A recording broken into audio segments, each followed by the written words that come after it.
प्रभु यीशु मसीह के सामर्थी नाम में आप सबों को जय मसीह की।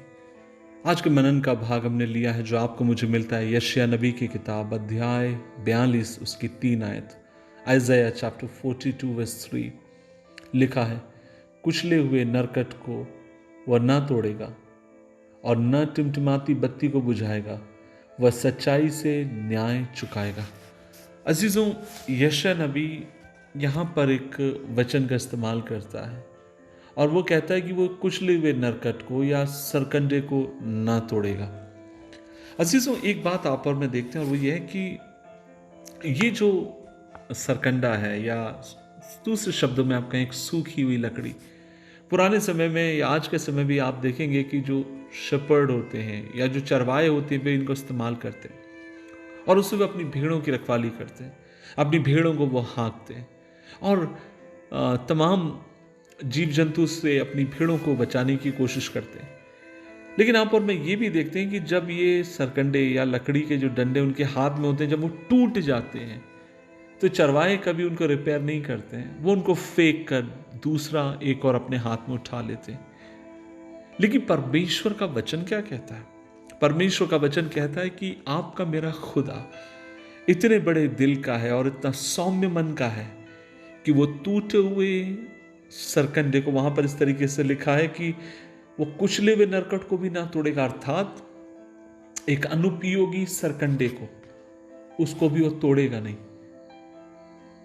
अजीज, आज मैं आपसे कहना चाहता हूं, जब मैं इस नरकट को की जब मैं बात कर रहा हूं या जब मैं सरकंडे की जब मैं बात कर रहा हूं, सूखी लकड़ी की जब मैं बात कर रहा हूं, कि आपका मेरा जीवन इस तरीके से नहीं था। जब तक लोगों ने इस्तेमाल करना चाहा तब तक इस्तेमाल किया, और जब कई बार जिंदगी में आप और मैं जब किसी काम के नहीं रह जाते, हमें किसी को हमारी ज़रूरत नहीं, किसी को हमारी आवश्यकता नहीं। मैं काफ़ी साल और लंबे समय में उत्तर प्रदेश में रहा और एक दिन की बात है, उत्तर प्रदेश में शामनगर करके, खासकर कानपुर में शामनगर करके एक जगह जहाँ पर मदर टेरेसा का ओल्ड एज होम है।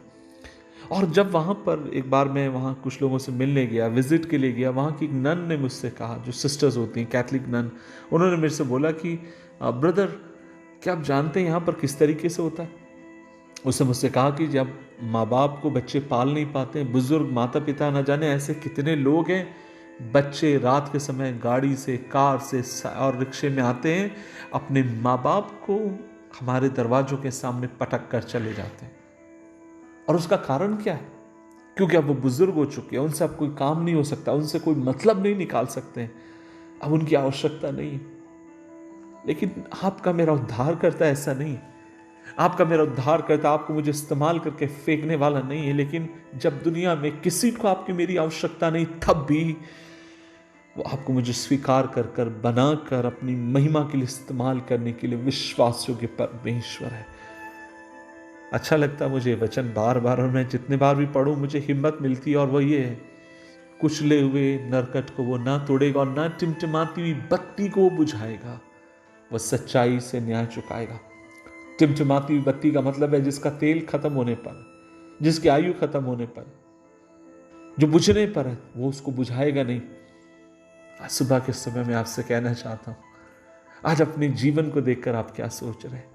आज अपने परिवार और भविष्य को देखकर आप क्या सोच रहे हैं? क्या आपको लग रहा है सब कुछ खत्म हो गया? क्या आपको लग रहा है कोई भी उसमें रस नहीं बचा? क्या आपको लग रहा है जैसे सब कुछ 100% खत्म हो चुका है? लेकिन आज परमेश्वर का वचन आपसे कहता है, वो आपको अपने हाथ में लेने के लिए तैयार है। वो आपको बनाकर एक नया रूप देने के लिए तैयार है, एक नई दिशा आपको देने के लिए तैयार है। हमें एक काम करना, और वो ये है, हमें अपने बुझी हुई या टिमटिमाती और जो बुझने वाली जीवन है उसके हाथ में सौंपना है। हमें जहां पर लग रहा नहीं हो पाएगा, हमें उसके हाथ में समर्पित करना और वो उसे लेकर अपनी महिमा के लिए इस्तेमाल करने के लिए विश्वास योग्य है। आइए मिलकर दुआ करें।